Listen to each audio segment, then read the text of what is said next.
गजलों की है ये हलचल, गर गर सा दिल और दिमाग है बेकल, गर गर सा उर्दू ज़बां तेरे हम सदके, सुर और ताल के खिल रहे कमल, जुनून गजल गजल, जुनून गजल गजल, जुनून गजल, जुनून गजल। ना किसी की आंख का नूर हूँ, ना किसी के दिल का करार हूँ, जो किसी के काम ना आ सके, मैं वो एक मुश्तए गुबार हूँ। मैं आपकी मेज़बान हर्षिता गौर आप सभी का हमारे इस प्रोग्राम जुनून गज़ल में एक बार फिर ज़ोरदार इस्तकबाल करती हूँ। हमारा ये मुकाबला जाती प्रोग्राम है और हिंदुस्तान से खाक छानने के बाद 6 उम्मीदवारों को हम आपके सामने लेकर आए हैं, जिनको जांचने और परखने का जिम्मा हमारे जज साहिबान ने उठाया है। आइए ज़ोरदार इस्तकबाल करते हैं हमारे जज साहिबान का। मोहतरम कुलराज बेदी साहब और आप मोहतरम विकास आनंद जी। तो जज साहिबान, ये हमारे पहले मरहले का दूसरा दौर है। जैसा कि आप जानते हैं, गुज़िस्ता किस्त में 3 फ़नकारों ने अपने फ़न का मुज़ाहिरा किया और ज़ोरदार मुकाबले की शुरुआत की, और आज बकिया 3 फ़नकार अपने फ़न का मुज़ाहिरा करेंगे। तो शुरुआत से पहले कोई मशवरा, कोई राय आप उनको देना चाहें, कोई उम्मीदें जो आप उनसे रखते हैं? अच्छा गाएं, अच्छा जीते। कामयाबी हासिल करने के लिए झगड़ा भी कर सकते हैं, इतनी इजाज़त है। चलिए, इसी के साथ हमारी आज की किस्त मंसूब है बहादुर शाह जफ़र के नाम। तो उनकी हालात ज़िंदगी पर आइए डालते हैं एक नज़र। आखिरी मुग़ल हुक्मरां बहादुर शाह जफ़र की पैदाइश सन 1775 में हुई। आप अपने वक्त के बेहद मशहूर और मुस्तनद शायर थे। हिंदुस्तान की तारीख में आप एक ऐसे बादशाह गुजरे हैं जिनको उर्दू दुनिया बादशाह कम और बेहतरीन शायर के नाम से ज़्यादा याद करती है। लेकिन आज भी कुल्लियात ज़फ़र के नाम से आपकी गज़लों का दीवान उर्दू अदब का सरमाया है।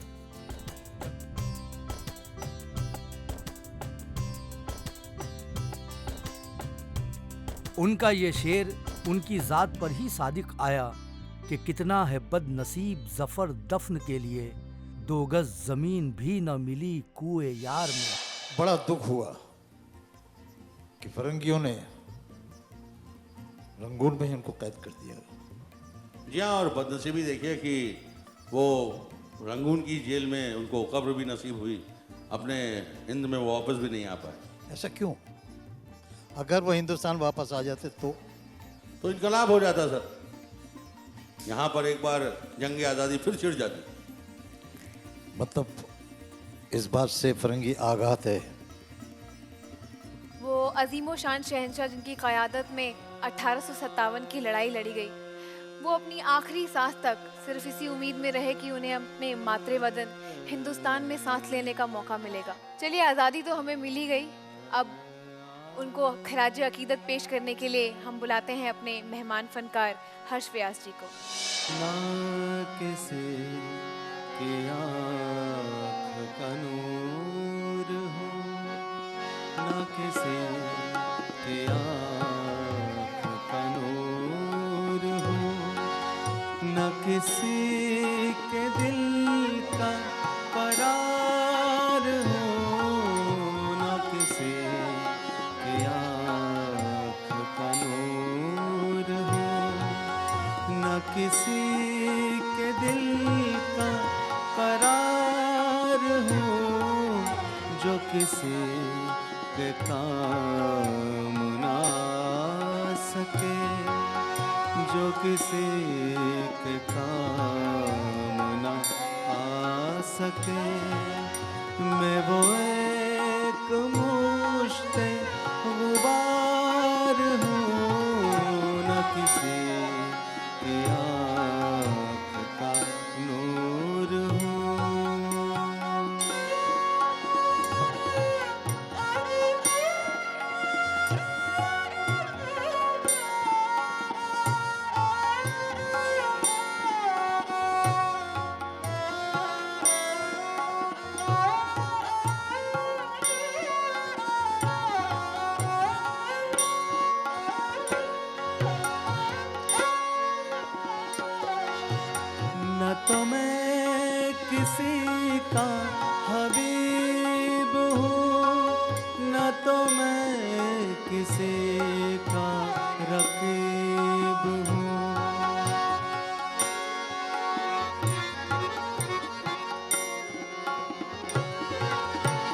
तो मैं किसी का हबीब हूँ, न तो मैं किसी का रकीब हूँ। जो बिगड़ गया वो नसीब हूँ, जो बिगड़ गया वो नसीब हूँ।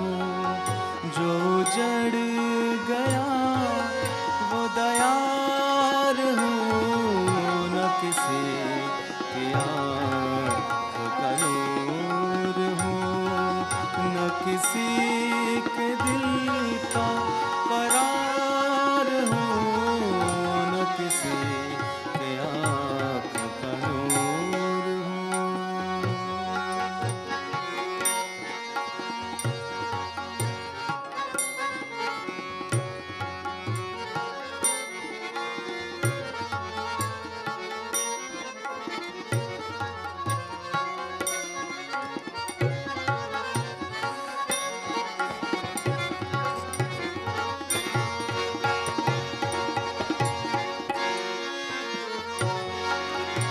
मेरा रंग रूप बिगड़ गया, मेरा यार मुझ से बिछड़ गया। मेरा रंग रूप बिगड़ गया, मेरा यार मुझ से बिछड़ गया। जो चमन खिज़ां से उजड़ गया, जो चमन खिज़ां से उजड़ गया, मैं उसी की फसले बहार हूँ, न किसी की आँख का नूर हूँ, न किसी के दिल का करार हूँ, जो किसी के काम ना सके। मैं वो एक मुश्त गुबार हूँ, न किसी की आँख का नूर हूँ, न किसी के दिल का करार हूँ, न किसी के आँख का नूर हूँ। तो नाज़रीन, आप जानते हैं कि इन्होंने गुज़िश्ता किस्त में कितनी बेहतरीन गज़ल पेश की थी। तो आइए इन्हीं से पूछते हैं कि हमें आज क्या सुनाने जा रहे हैं। जी, आज भी मेरे गज़लों के गुलदस्तों से एक बहुत ही नायाब गज़ल लेके आया हूँ। उम्मीद है आप सबको पसंद आएगी। इंशाअल्लाह। तो आप आगाज़ करते हैं आपकी गज़ल से। ज़रूर।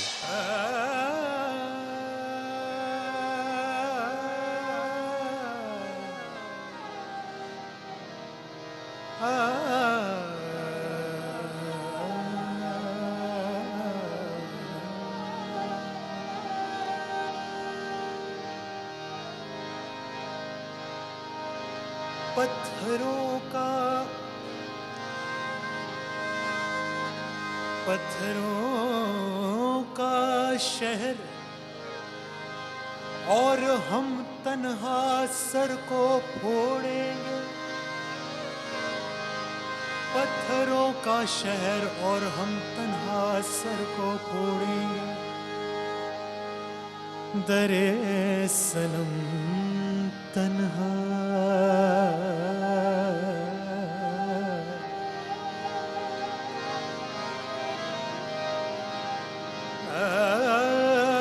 हम भी पत्थर, हम भी पत्थर के जो रहे होते।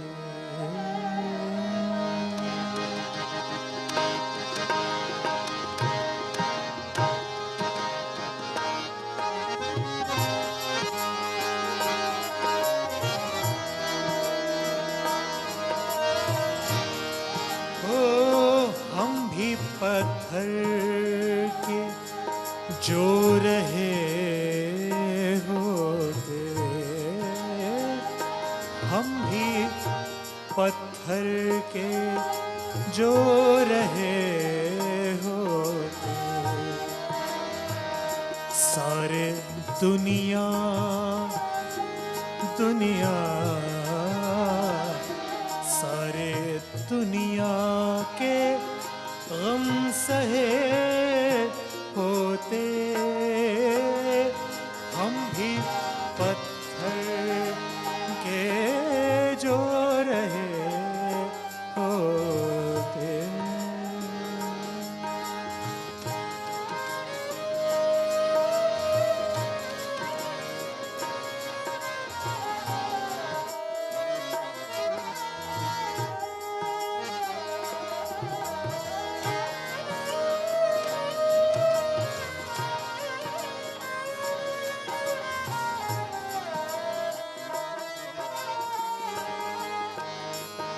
आप जो होते मेहरबान हम पर,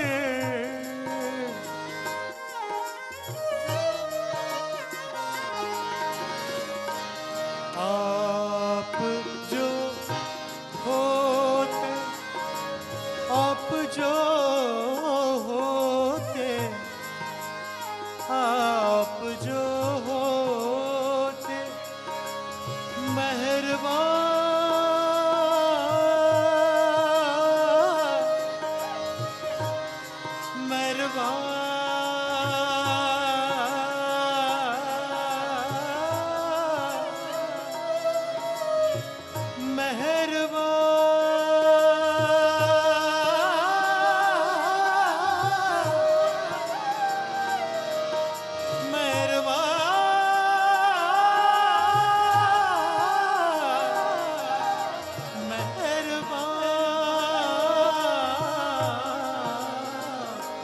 आप जो होते, आप जो होते, आप जो होते मेहरबान हम पर,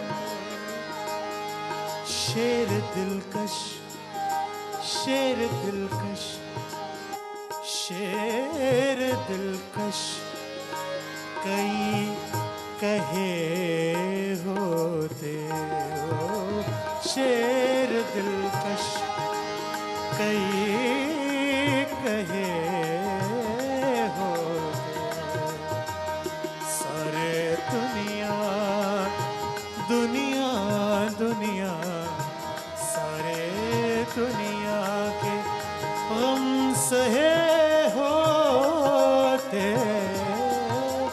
हम भी पत्थर के जो रहे होते।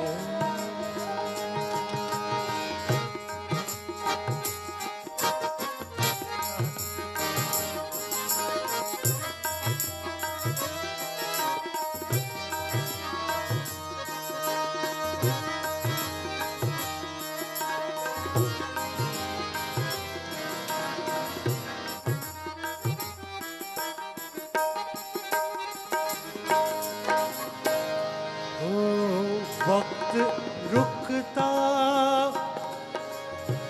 रुकता, वक्त रुकता तो रोक लेते हम,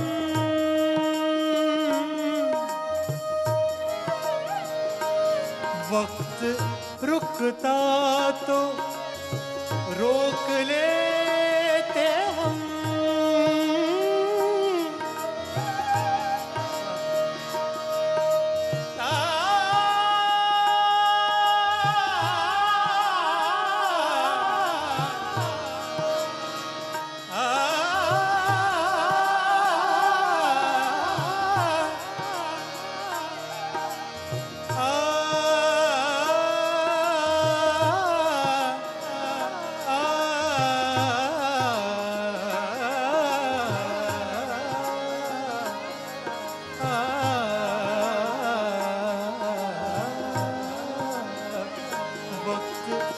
रुकता रुकता रुकता, वक्त रुकता तो रोक लेते हम,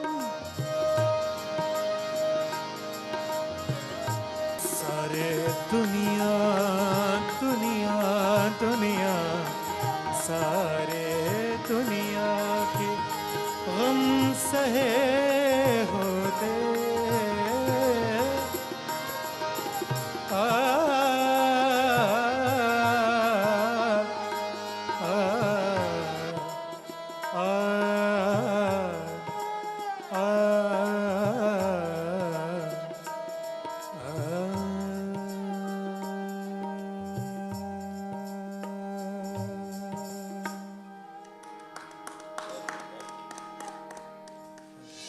तो जज साहिबान, मुझे तो बहुत ही खूब लगी इनकी गज़ल।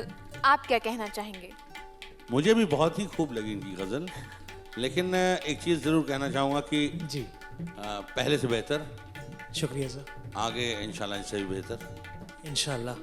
और अगर आप मेरी जगह पे बैठे होते हैं जी तो सर। आप अपनी गज़ल को किस नज़रिए से देखते?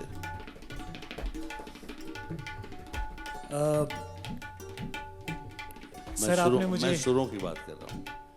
हाँ सर, सुर में मैं मानता हूँ मुझसे कुछ गलतियाँ हुई, और अगली बार मैं कोशिश करूँगा कि ये गलती फिर से ना हो। बाकी आपकी सरगम वाह वाह, और आपकी जो अदायगी है माशाल्लाह। शुक्रिया सर, शुक्रिया। इस गज़ल की तर्ज किसने बनाई थी? सर ये राग अहीर भैरव पे बेस्ड है, और मैंने कोशिश की कि इसी में कुछ भैरव के और प्रकार भी, कुछ शेड्स और दिखा सकूं। यकीनन ये आप ही की तर्ज है। शुक्रिया सर। चलिए सरगम के इस सिलसिले को आगे बढ़ाते हैं। बुलाते हैं अपनी दूसरी फनकारा को, जया पीयूष।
जन्नत मुबारक रहे जाहिदों को, ये जन्नत मुबारक रहे जाहिदों को, ये जन्नत मुबारक रहे जाहिदों को, ये जन्नत मुबारक रहे जाहिदों को, कि मैं आपका सामना चाहता, तेरे इश्क की इंतहा चाहता हूँ, तेरे इश्क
जज साहिबान, क्या कहेंगे आप?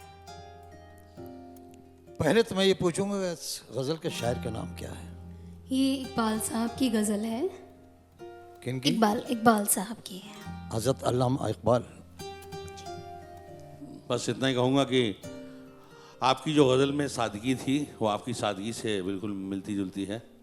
बस ऐसे गाते रहिए, बहुत अच्छा गा रहे हैं। जी सर। चलिए अब अपनी किस्त को आगे बढ़ाते हैं और इसके अंजाम तक पहुंचाते हैं और बुलाते हैं अपनी तीसरी फनकारा को, डॉक्टर प्रीत पारेख। उतरी उतरी नहीं हलक में कि दुनिया दिखाई दे, उतरी नहीं हलक में कि दुनिया दिखाई दे। जालिम बड़ी शराब है, क्या क्या दिखाई दे। उतरी नहीं हलक में कि दुनिया दिखाई दे।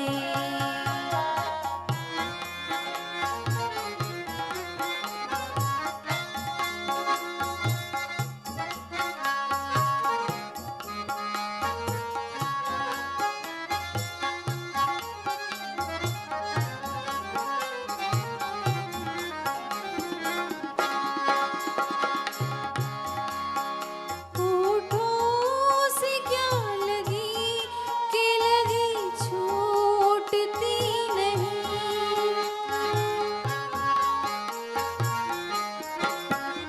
होठों से क्या लगी कि लगी छूटती नहीं। जिसको भी देखिए यहाँ प्यासा दिखाई दे। जिसको भी देखिए यहाँ प्यासा दिखाई दे। जालिम बड़ी शराब है, क्या क्या दिखाई दे। उतरी नहीं हलक में कि दुनिया दिखाई दे। उतरी नहीं हलक में कि दुनिया दिखाई दे। उतरी नहीं हलक में कि दुनिया दिखाई दे। बहुत बहुत शुक्रिया। तो जज साहिबान, सभी की नजरें आप पे टिकी हुई हैं, क्या कहना चाहेंगे आप? सबसे पहले मैं डॉक्टर साहब ये पूछना चाहता हूँ कि आपके उस्ताद कौन हैं मौसीकी के? मेरी उस्ताद माँ सरस्वती है। ओहो हो, डायरेक्ट, वाह, ठीक है। तो उन तक बात पहुँचने में मेरे ख्याल से वक्त लगता होगा थोड़ा सा। हाँ, काफ़ी सारी मेहनत लग जाती जी है। जी जी, करिए मेहनत, करिए उन तक बात पहुँचाइए। बात पहुँचनी चाहिए तभी बात बनेगी, क्योंकि जब तक बात पहुँचती नहीं तब तक बात बनती नहीं। बात बनाने की कोशिश कीजिए, बात पहुँचाने की कोशिश कीजिए। ज़रूर। मुझे लगता है अभी आधा ही आशीर्वाद दिया है आपको, आशीर्वाद पूरा लेना चाहिए आपको। Am I right? मैं सही हूँ? हाँ, रियाज करने का वक्त नहीं मिलता शोज़ की वजह से, और भी बहुत सारे एक्टिविटीज़ की वजह से वक्त नहीं मिल पाता कि पूरा रियाज करूं। शायद इसीलिए सरस्वती माता का आशीर्वाद अभी तक पूरा पहुंचा नहीं है। कोशिश कीजिए। ज़रूर। और आपने जो डॉक्टरी की है वो उर्दू में भी डॉक्टरी कर ही लीजिए ना। एक और नई चीज़, मेरा क्या होगा? चलिए डॉक्टर साहिबा, हमें पूरा यकीन है आपको सरस्वती माँ का पूरा आशीर्वाद मिलेगा। ज़रूर, इंशाल्लाह। तो नाजरीन, इसी के साथ हम अपनी चौथी किस्त के अंजाम तक पहुंच गए हैं। पहले मरहले का दूसरा दौर भी यहीं ख़त्म होता है।